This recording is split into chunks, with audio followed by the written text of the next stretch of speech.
Hello friends, welcome to my YouTube channel. दोस्तों, एक बार फिर स्वागत है हमारे इस नए वीडियो में। दोस्तों, आज से हम एक नया सीरीज लेकर के आपके सामने उपस्थित है, जो होगा कि करंट अफेयर से रिलेटेड है।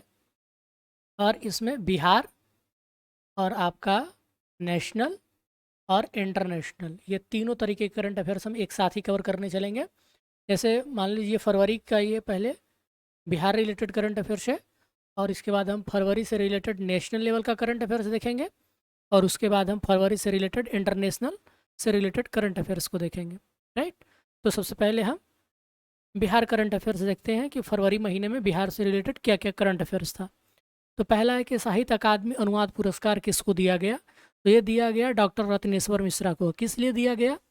तो आज़ादी शीर्षक से अंग्रेजी में लिखे उपन्यास का मैथिली में इन्होंने अनुवाद किया था, इसी के लिए इनको दिया गया है। राइट। अगला है 32वीं सब junior national kabaddi championship. Bihar ने हरियाणा को हरा करके 32वीं सब जूनियर राष्ट्रीय कबड्डी चैंपियनशिप की लड़कों का खिताब जीत लिया है।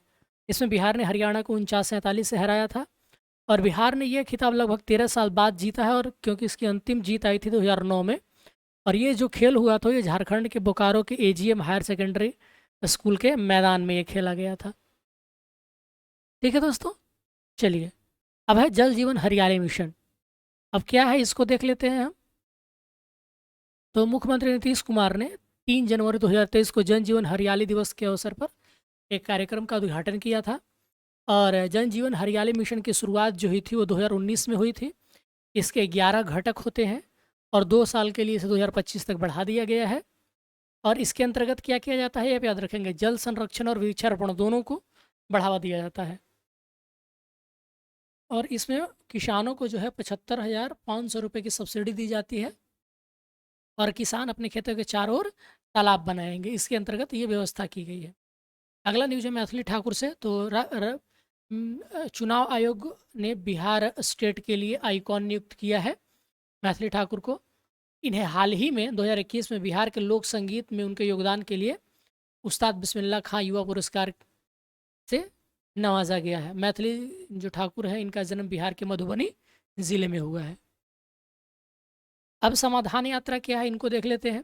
तो मुख्यमंत्री नीतीश कुमार ने 5 जनवरी 2023 को औपचारिक रूप से पश्चिम चंपारण से अपनी समाधान यात्रा शुरू की थी। याद रखेंगे दोस्तों, कब की थी और किस जिले से की थी, वेरी वेरी इंपॉर्टेंट है।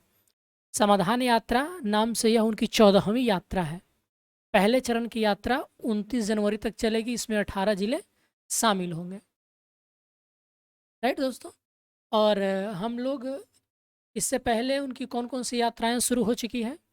तो देखिए, सबसे पहले वो 2005 में न्याय यात्रा, उसके बाद विकास यात्रा जनवरी 2009 में, उसके बाद धन्यवाद यात्रा जून 2009 में, और समाज सुधार यात्रा 2021 में। जाति आधारित सर्वेक्षण, राज्य में जारी जाति आधारित सर्वेक्षण का पहला चरण 7 जनवरी 2023 को शुरू हुआ था। यह 31 मई 2023 को समाप्त होने वाला है। 2 चरणों में किया जाना है, 7 जनवरी से लेकर 21 जनवरी 2023 तक, और दूसरा चरण 1 अप्रैल से लेकर 30 अप्रैल 2023 तक। हालांकि दोस्तों, इसके ऊपर हाई कोर्ट ने, यानी कि पटना हाई कोर्ट ने अभी फ़िलहाल रोक लगा दी है, और इस केस पर जो सुनवाई है वो जुलाई में होने वाली है। तब तक हम नहीं कह सकते कि ये आगे जारी रहेगा या नहीं रहेगा। हम जान लेते हैं कि इसके अंतर्गत है क्या। तो राज्य में जातियों और समुदायों के विकास में सहायता के लिए उनका एक विस्तृत रिकॉर्ड बनाया जाएगा। बिहार में जाति आधारित सर्वेक्षण करने के निर्णय को 2 जून 2022 को राज्य मंत्रिमंडल के द्वारा अनुमोदित किया गया था। भारत का सबसे लंबा पुल अगर देखें तो ये बिहार के पश्चिमी चंपारण में गंडक नदी पर बनाया जाएगा, और इस पुल की कुल लंबाई जो होगी वो 11.24 किलोमीटर होगी, 4 लेन का होगा। यह भरपटिया यानी कि बेतिया पश्चिम चंपारण को सिवराही पडरौना उत्तर प्रदेश से जोड़ेगा। ये वर्तमान में अगर देखा जाए तो सबसे लंबा पुल कौन सा है, तो भूपेन हजारिका सेतु, जो कि आसाम में है। अब आगे बढ़ते हैं। तो पटना कॉलेज का 161वां स्थापना दिवस मनाया गया है। यह 9 जनवरी 2023 को मनाया गया। कॉलेज बिहार का सबसे पुराना कॉलेज है, यानी कि ये जो पटना कॉलेज है बिहार का सबसे पुराना कॉलेज है, और देश का 5वां सबसे पुराना कॉलेज है ये। राइट। जुलाई 1835 में पटना में पहली बार हाई स्कूल की स्थापना की गई थी। याद रखेंगे, अगर आपसे पूछा जाता है कि पटना में पहली बार हाई स्कूल की स्थापना, तो जुलाई 1835 ईस्वी में। 1839 में वायसराय लॉर्ड ऑकलैंड के आदेश पर पटना में एक सेंट्रल कॉलेज खोलने की योजना बनाई गई थी। पटना सेंट्रल कॉलेज 1839 ईस्वी में, यानी कि 1839। अंत में पटना कॉलेज की स्थापना कब हुई थी? तो 9 जनवरी 1863 को हुई थी। ठीक है ना, पहले हाई स्कूल बना, उसके बाद सेंट्रल कॉलेज बना, और लास्टली जा करके पटना कॉलेज बना 9 जनवरी 1863 को। अब बिहार नगर पालिका क्षेत्र विज्ञापन नियमावली 2030 ये क्या कहती है, देख लेते हैं। तो सरकार ने बिहार नगर पालिका क्षेत्र विज्ञापन नियमावली 2023 का क्रियान्वयन आरंभ कर दिया। इसके साथ ही पटना नगर निगम के विज्ञापन के प्रदर्शन और उपयोग की अनुमति और समान अनुमति विनिमय 2012 को निरस्त कर दिया गया। नए नियमों में विज्ञापन को 4 कैटेगरी में रखा गया है। पंजीकरण 3 साल के लिए वैध होगा, आपको ये याद रखना है। रेलवे विज्ञापन के माध्यम से प्राप्त होने वाले राजस्व को 25% नगर निकायों को उपलब्ध कराएगा। संयुक्त राष्ट्र में गंगा जल आपूर्ति योजना, एरिक सोलहेम ने गंगा जल आपूर्ति योजना की प्रशंसा की है। याद रखेंगे कौन? Erik Solheim. एरिक सोलहेम है कौन? तो संयुक्त राष्ट्र पर्यावरण कार्यक्रम, जो यूनाइटेड नेशन एनवायरमेंटल प्रोग्राम है, उसके वो कार्यकारी निदेशक, इन्होंने गंगा जल आपूर्ति योजना की तारीफ की है। अब इस योजना के बारे में जान लेते हैं। कौन सी योजना? तो गंगा जल आपूर्ति योजना।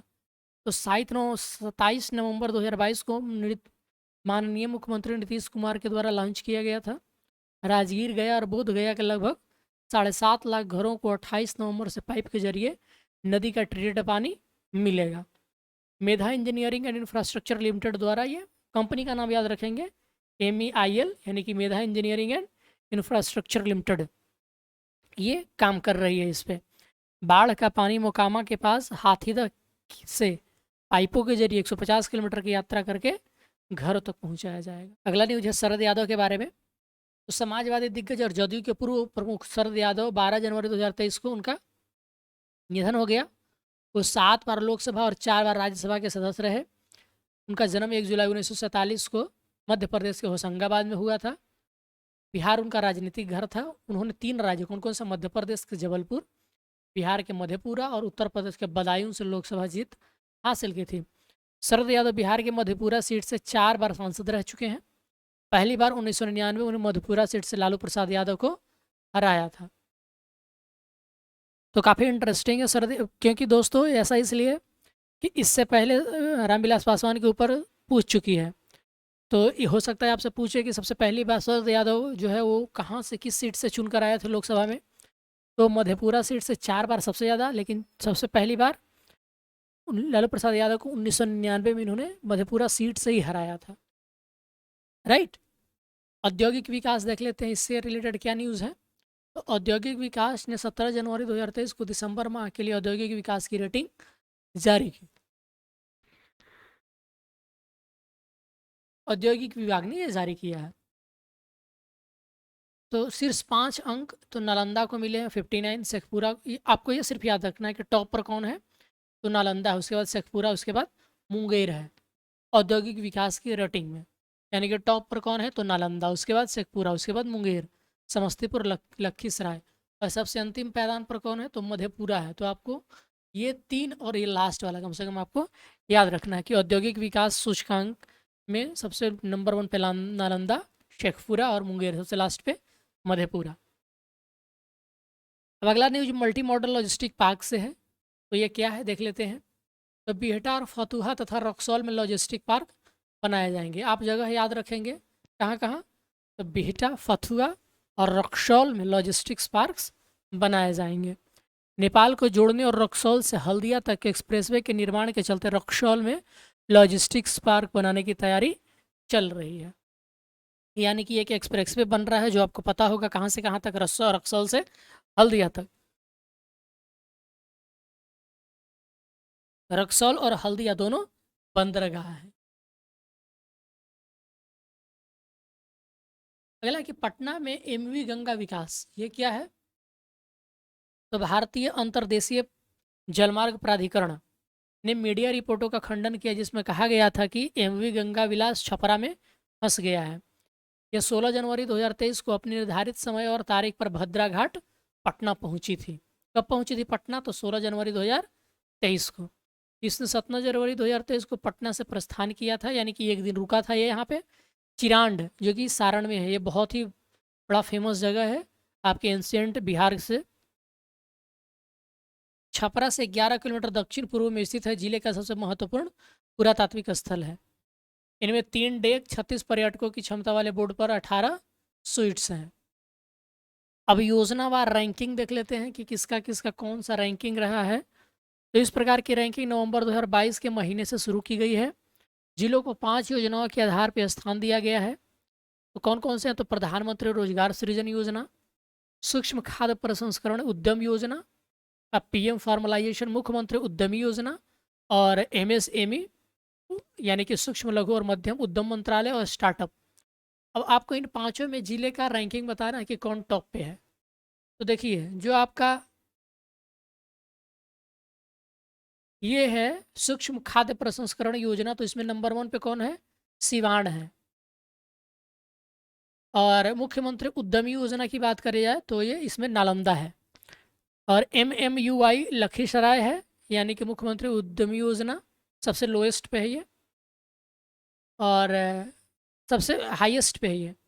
अच्छा, ये है सबसे लोएस्ट पे और ये है सबसे हाईएस्ट पे।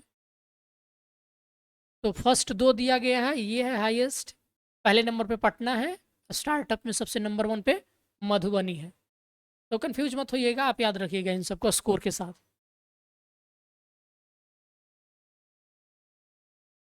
ठीक है, चलिए आगे बढ़ते हैं। अब हथकरघा समूह से रिलेटेड हम न्यूज़ को देख लेते हैं। तो केंद्र सरकार ने राज्य के सरकार के द्वारा प्रस्तावित 10 हैंडलूम क्लस्टरों को मंजूरी दे दी है। वित्तीय वर्ष 2022-23 के लिए राष्ट्रीय हथकरघा विकास परियोजना के तहत 114 करोड़ से 74,77,000 रुपये लागत से हथकरघा परियोजनाएं प्रस्तावित की गई है। 2021-22 में पहली बार केंद्र सरकार ने व्यापक हथकरघा क्लस्टर विकास योजना के तहत लगभग इतने रुपए की परियोजना को मंजूरी दी है। आगे बढ़ते हैं तो आपका है ASER रिपोर्ट। ASER रिपोर्ट क्या है? तो शिक्षा रिपोर्ट की वार्षिक स्थिति 2022 ये प्रथम फाउंडेशन निकालती है, ये भी आप याद रखेंगे कि शिक्षा रिपोर्ट की वार्षिक स्थिति ये कौन निकालती है? तो प्रथम फाउंडेशन निकालती है। इसमें बिहार के 38 जिलों के 1140 गाँवों के लगभग 52,000 बच्चों को शामिल किया गया है। प्राथमिक विद्यालयों में उपस्थिति 2018 में 56.5% थी, जो कि 2022 में बढ़ कर के 59.3% हो गई है। और राष्ट्रीय औसत कितना है? तो 72.9% है, यानी कि फिर भी हम लोग अभी काफ़ी पीछे हैं राष्ट्रीय औसत से।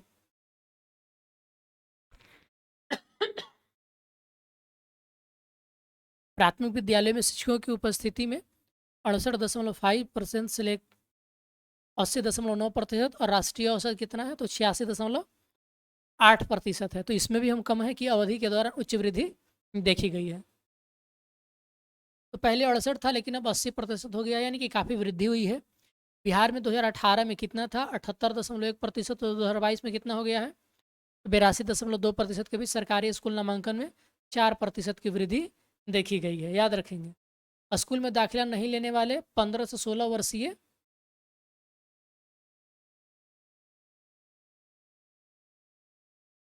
अब इसके आगे पता नहीं क्या था, इसको हम लोग रहने देते हैं। तो अंक गणित के स्तर पर बिहार ने राष्ट्रीय औसत से बेहतर प्रदर्शन किया है, यानी 21.6%। पेड ट्यूशन जाने वाले 30.5 छात्रों के देश के मुकाबले बिहार में यह 71.7% है। यानी कि देख रहे हैं बिहार में पेड ट्यूशन का चलन बहुत ही ज़्यादा है। वहीं अगर हम देश में बात करें तो मात्र 30.75% है, लेकिन बिहार में ये कितना है? 71.7% है। सरकारी स्कूलों में नामांकन 2018 में 78.1% से बढ़कर 2022 तक 82.2% हो गया है। कुल नामांकन 98% है। स्मार्ट सिटी अवार्ड 2022, तो स्मार्ट सिटी पटना के 2 प्रोजेक्ट टॉप 13 स्मार्ट सिटी में शामिल हुए हैं।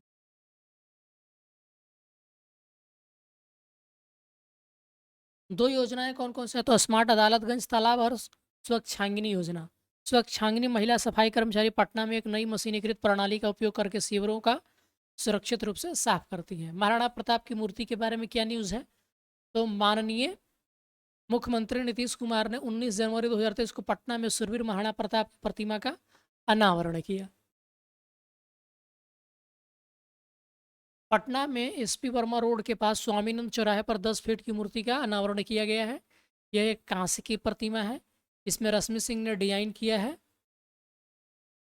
9 मई को बिहार में राजकीय समारोह के रूप में मनाया जाना है। महाराणा प्रताप का जन्म 9 मई 1540 को हुआ है। तो वेरी वेरी इंपॉर्टेंट हो जाता है। आपसे पूछा जाएगा कि बिहार सरकार ने महाराणा प्रताप दिवस कब मनाए जाने की घोषणा की है, तो 9 मई को याद रखेंगे आप। और इनका जन्म क्योंकि हुआ था 9 मई 1540 ईस्वी को।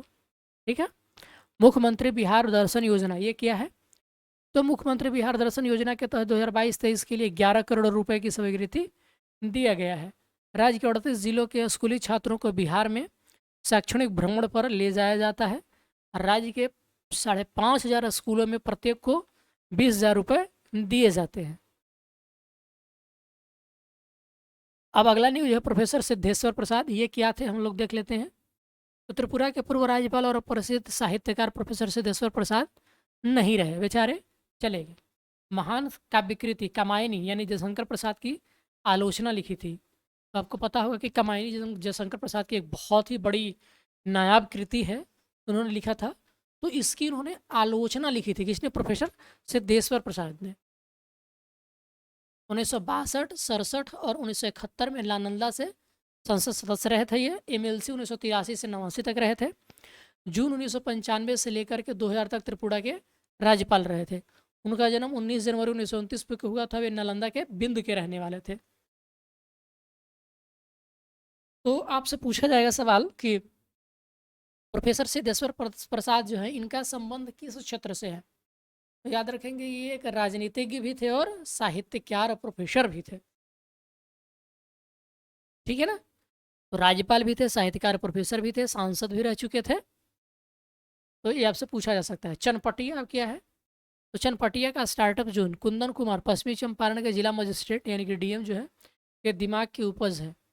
तो ये काफ़ी दोस्तों, ये बिहार में काफ़ी एक चर्चित डीएम है, जो जहाँ भी गए हैं ये अपने काम से हर किसी को प्रभावित किए हैं। तो पश्चिमी चंपारण में एक चनपटिया जगह है, वहाँ पर इन्होंने एक स्टार्टअप जोन बनाया है। कुंदन कुमार 2020-21 के लिए the Indian express excellence in governance award के विजेता के किताब से इनको नवाजा भी गया है। कुंदन कुमार ने स्टार्टअप और इनोवेशन श्रेणी में जीत हासिल की। चनपटिया स्टार्टअप जो 58 छोटी इकाइयों का घर है, जो चनपटिया ब्लॉक में एक अतिरिक्त राज्य खाद्य निगम गोदाम से चलती है। अगला न्यूज है कर्पूरी ठाकुर जी से। तो कर्पूरी ठाकुर की 99वीं जयंती 24 जनवरी को बिहार में मनाई गई। वे 2 बार यानी कि दिसंबर 1970 से जून 1971 और दिसंबर 1970 से 1979 तक एक बार उप मुख्यमंत्री रहे थे। उन्होंने 1952 में पहली बार विधानसभा चुनाव जीता था। बिहार के पहले गैर कांग्रेसी मुख्यमंत्री थे कर्पूरी ठाकुर जी। उन्होंने 1977 में मुंगेरी लाल आयोग की रिपोर्ट लागू की, जिसमें सरकारी नौकरियों में पिछड़ी जातियों के लिए आरक्षण की सिफारिश की गई। तो वेरी वेरी इंपॉर्टेंट है ये एग्जाम के प्रीलिम्स के दृष्टिकोण से। तो मुंगेरी लाल आयोग की रिपोर्ट 1977 में किसने लागू की थी? तो कर्पूरी ठाकुर। और इसमें क्या था? तो सरकारी नौकरियों में पिछड़ी जातियों के आरक्षण की सिफारिश की गई थी। इनका जन्म समस्तीपुर जिले के पिटौजिया गांव में हुआ था। इन्हें जननायक के नाम से जाना जाता है। ठीक है। तो ये बिहार के 2 बार मुख्यमंत्री और 1 बार उप मुख्यमंत्री रह चुके हैं। तो ये था हमारा दोस्तों फरवरी महीने के बिहार से रिलेटेड करंट अफेयर्स न्यूज। अब इसी में हम लोग कर लेते हैं कि फरवरी में जो नेशनल लेवल के जो न्यूज़ थे, केंद्र सरकार की जो न्यूज़ थी, अभी हम योजना के बारे में पढ़ रहे हैं कि क्या क्या योजनाएं थी, उनको हम देख लेते हैं, फिर हम आगे की ओर बढ़ेंगे। तो अमृत भारत स्टेशन योजना ये क्या है? तो रेलवे मंत्रालय के द्वारा शुरू किया गया है। इसका उद्देश्य क्या है? तो दीर्घकालिक दृष्टिकोण के साथ निरंतर आधार पर 1000 से अधिक स्टेशनों का ढांचागत विकास करना। प्रसाद योजना क्या है? तो राष्ट्रपति द्रौपदी मुर्मू ने प्रसाद योजना के तहत 2 परियोजनाओं का शिलान्यास किया। कहाँ किया था? भद्राचलम और रुद्रेश्वर मंदिर रामप्पा टेम्पल जिसको हम कहते हैं, ये तेलंगाना में है। ये आप याद रखेंगे, तेलंगाना के मुलुगु में है ये भद्राचलम और रुद्रेश्वर मंदिर, जिसको रामप्पा टेम्पल भी कहते हैं। वहाँ से द्रौपदी मुर्मू ने प्रसाद स्कीम की शुरुआत की थी। तो वेरी वेरी इंपॉर्टेंट है आपका प्रीलिम्स के दृष्टिकोण से। आपसे पूछा जाएगा प्रसाद स्कीम की शुरुआत पहली बात तो किसने की? नरेंद्र मोदी प्रधानमंत्री ने किया, गृह मंत्री ने किया, राष्ट्रपति ने किया, उपराष्ट्रपति ने किया। तो राष्ट्रपति ने किया है। और क्या पूछा जाएगा कहाँ से किया गया? तो भद्राचलम रुद्रेश्वर रामप्पा मंदिर और ये तेलंगाना में है। और ये है क्या प्रसाद स्कीम? तो तीर्थ यात्रा, कायाकल्प और आध्यात्मिक विरासत संवर्धन ड्राइव पर राष्ट्रीय मिशन, पर्यटन मंत्रालय की योजना। दोस्तों ये हमारे 2023-24 का बजट लॉन्च किया गया है, ये उस बजट में भी इसकी बात की गई है, तो काफ़ी इंपॉर्टेंट है, इसे आपको जानना है। अगला न्यूज़ है उत्पादन से जुड़ा प्रोत्साहन, यानी कि प्रोडक्शन लिंक्ड इंसेंटिव, पीएलआई जिसको स्कीम हम कहते हैं। खाद्य प्रसंस्करण उद्योग ने अब तक पीएलआई योजना के तहत लगभग 4900 करोड़ रुपए का निवेश किया है। खाद्य प्रसंस्करण उद्योग के लिए पीएलआई योजना को मार्च 2021 में कब से कब तक के लिए? तो 2026-27 तक की अवधि के लिए मंजूरी दी गई थी। अब प्रज्वला चैलेंज क्या है? तो ये शुरू किया गया था ग्रामीण विकास मंत्रालय के द्वारा। दीनदयाल अंत्योदय योजना राष्ट्रीय ग्रामीण आजीविका मिशन के तहत शुरू किया गया है। और इसका उद्देश्य क्या है? तो राष्ट्रीय ग्रामीण अर्थव्यवस्था को बदलने वाले विचारों और समाधानों और कार्यों को आमंत्रित करना। अब इसके अंतर्गत क्या क्या आता है, इसको हम देख लेते हैं। तो व्यापक रूपरेखा निम्नलिखित श्रेणियों में आती है। महिलाओं और समुदाय के हाशिए पर पड़े वर्ग पर ध्यान दें। स्थानीयकृत मॉडल, वहनीयता, लागत प्रभावी समाधान, बहुक्षेत्रीय विचार और समाधान। तो ये विस्तृत मॉडल है कि इसमें ऐसा किया जाएगा। अब स्मार्ट कार्यक्रम क्या है? तो आयुष मंत्रालय के तहत राष्ट्रीय भारतीय चिकित्सा प्रणाली आयोग और केंद्रीय आयुर्वेदिक विज्ञान अनुसंधान परिषद के द्वारा लॉन्च किया गया है। क्या? तो स्मार्ट कार्यक्रम। वो बहुत ही इंपॉर्टेंट है, आपसे पूछा जाएगा कि किसने लॉन्च किया है। तो आयुष मंत्रालय के अंतर्गत आते हैं ये कौन कौन? राष्ट्रीय भारतीय चिकित्सा प्रणाली आयोग, और दूसरा क्या है कि केंद्रीय आयुर्वेदिक विज्ञान अनुसंधान परिषद। तो दोनों ने मिल करके स्मार्ट परियोजना लॉन्च किया है। अब यह है क्या? तो टीचिंग प्रोफेशनल में आयुर्वेद अनुसंधान को मुख्य धारा में लाने की गुंजाइश करना।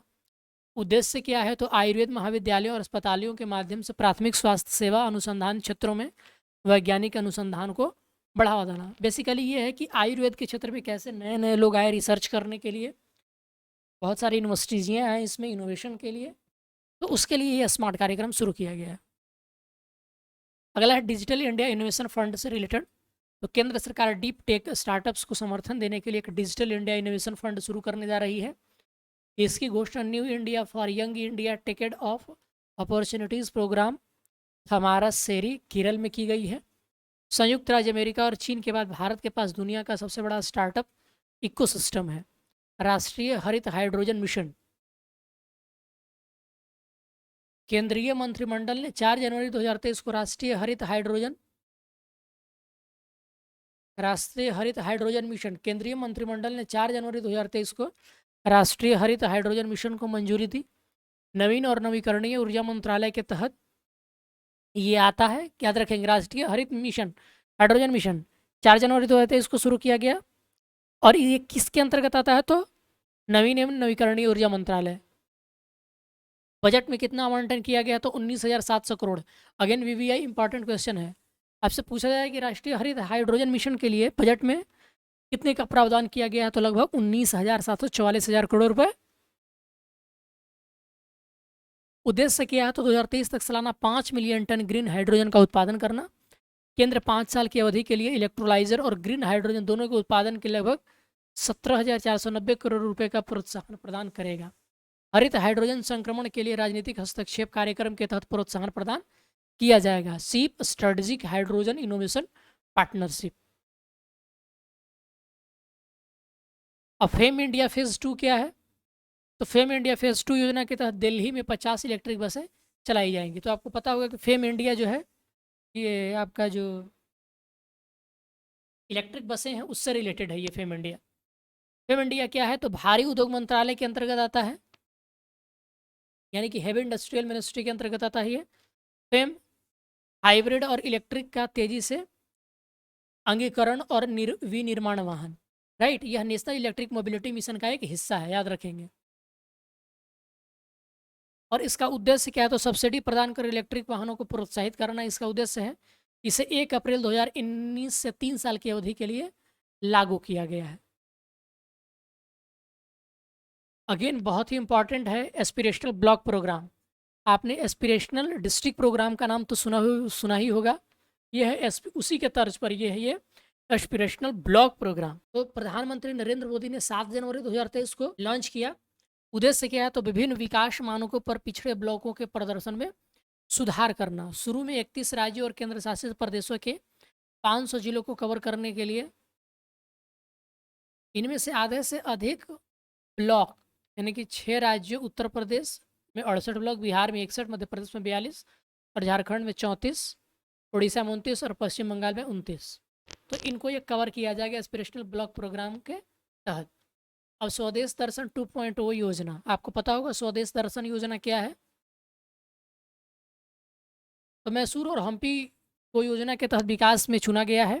19 राज्यों और केंद्र शासित प्रदेशों में कुल 36 विरासत स्थलों की इस सूची में जगह बनाई गई है। अन्य साइट कौन कौन से हैं, तो गांधी कोटा भारत ग्रैंड कैनियन और आंध्र प्रदेश में अरक्कू लबासिंगी, अरुणाचल प्रदेश में बोमजीर और मेचुका और बिहार में गया नालंदा और गुजरात में धौलावीरा और द्वारिका। इनको स्वदेश दर्शन योजना 2.0 के अंतर्गत शामिल किया गया है।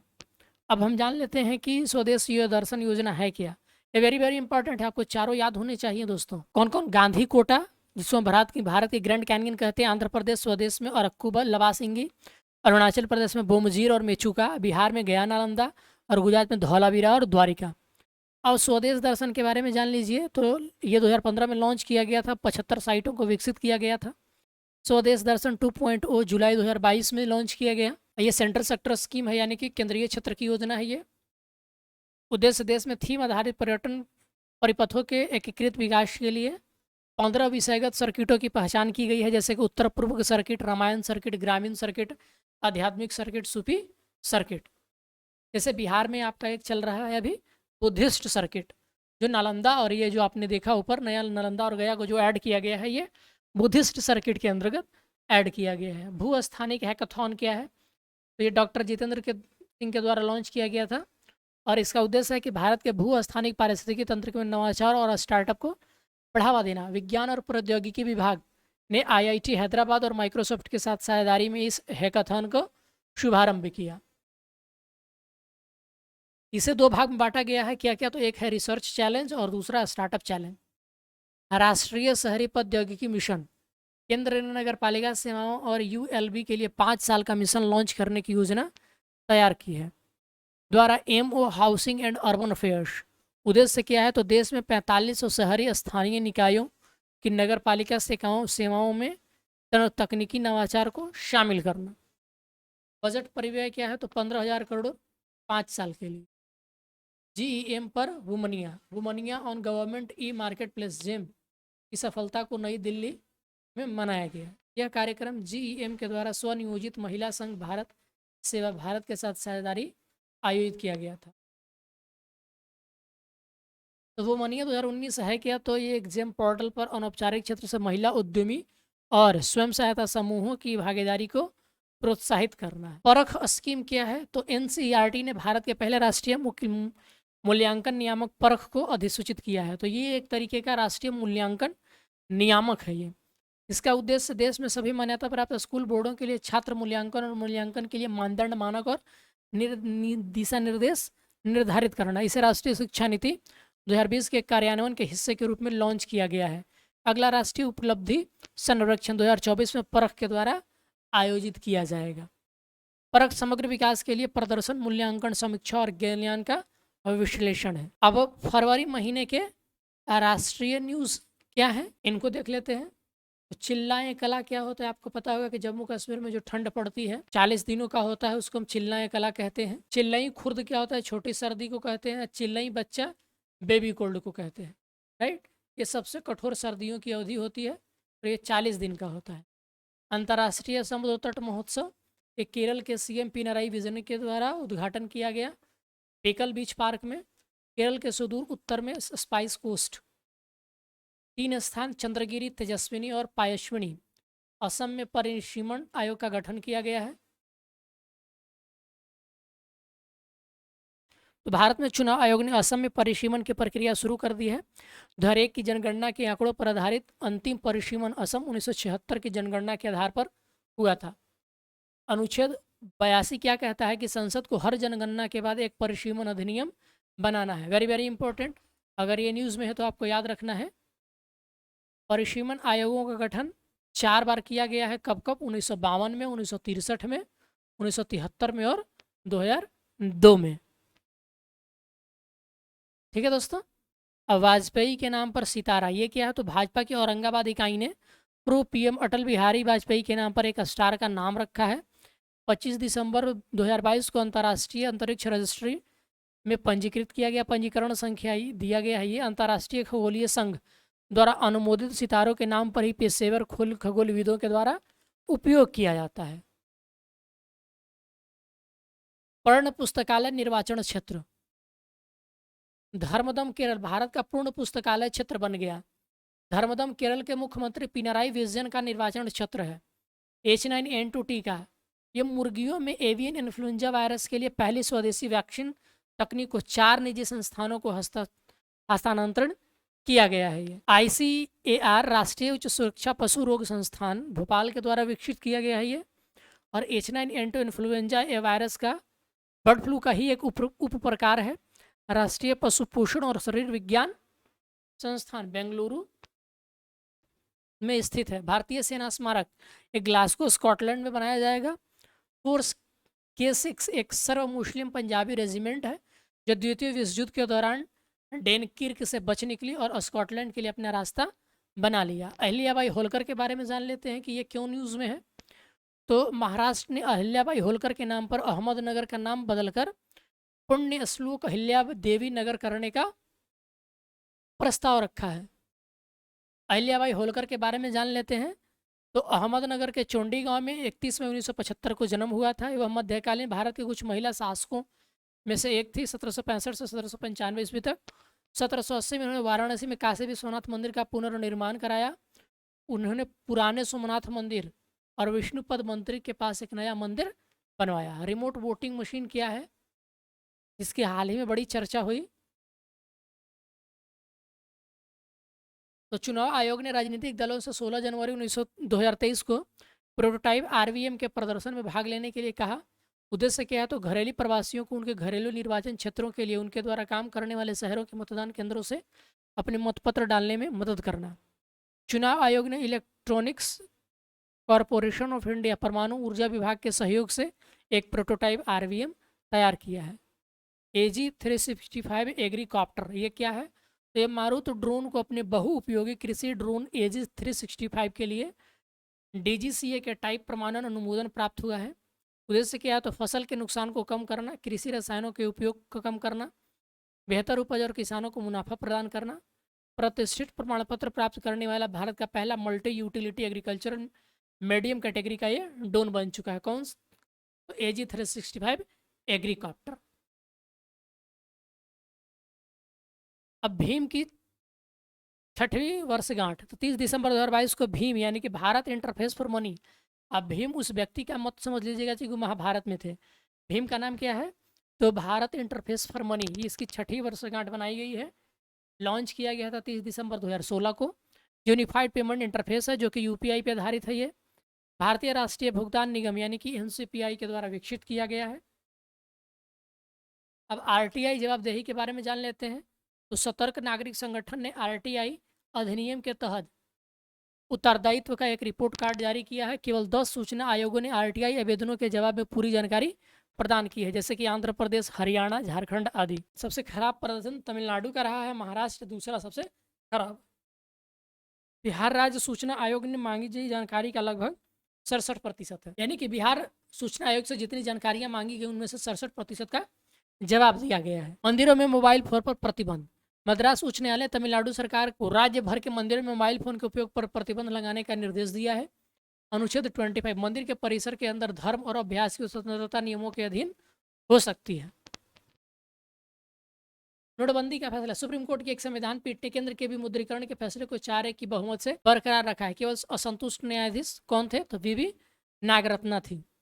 RBI अधिनियम 1934 की धारा 26(2) केंद्रीय सरकार को RBI के केंद्रीय बोर्ड की सिफारिश के बाद किसी भी मूल्य वर्ग के बैंक नोटों के किसी भी श्रृंखला को अवैध निविदा घोषित करने की अनुमति देती है। याद रखेंगे RBI की अधिनियम 1934 की धारा 26 के 2 के तहत।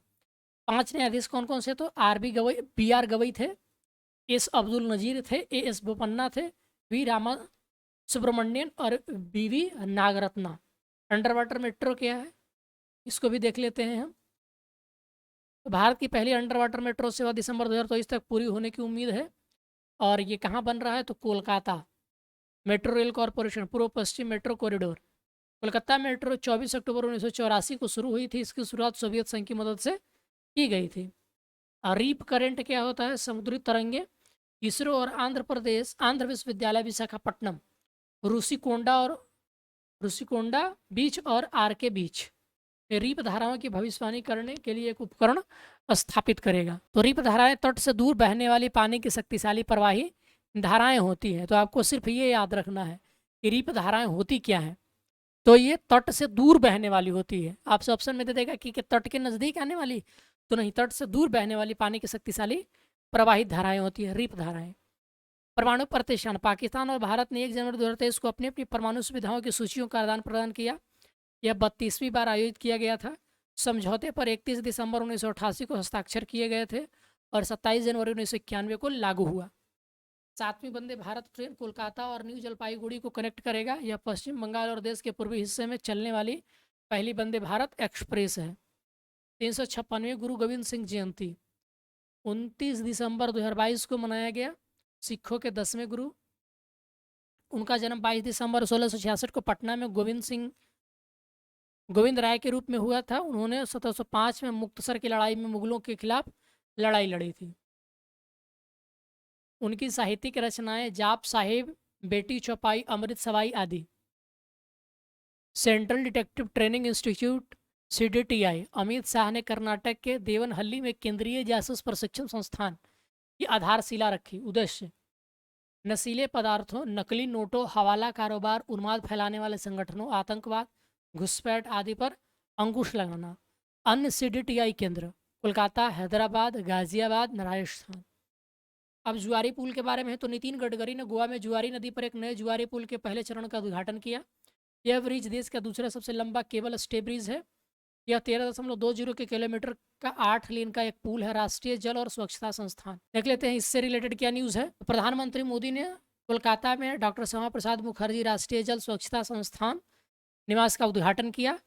SPM लागत कितना है इसका? 1000 करोड़ रुपए है। पेयजल और स्वच्छता विभाग के द्वारा कोलकाता में पेयजल गुणवत्ता और मुद्दों को और चुनौतियों पर राष्ट्रीय सम्मेलन आयोजित किया गया। दोस्तों अब हम यहीं पे थोड़ा सा करंट अफेयर्स को पॉज करते हैं।